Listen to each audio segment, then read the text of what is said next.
So far, only 3 artists are relevant. Madedido, Junior Spraga, na Ulengende.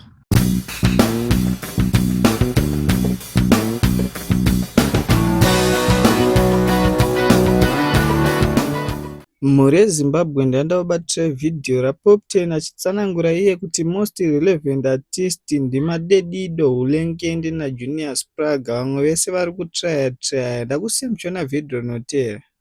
So far only 3 artists are relevant. Madedido, Junior Spraga na Ulengende.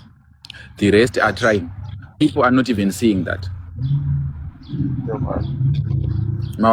People are not seeing. Wakawanda varufunga kuti zvichachinja.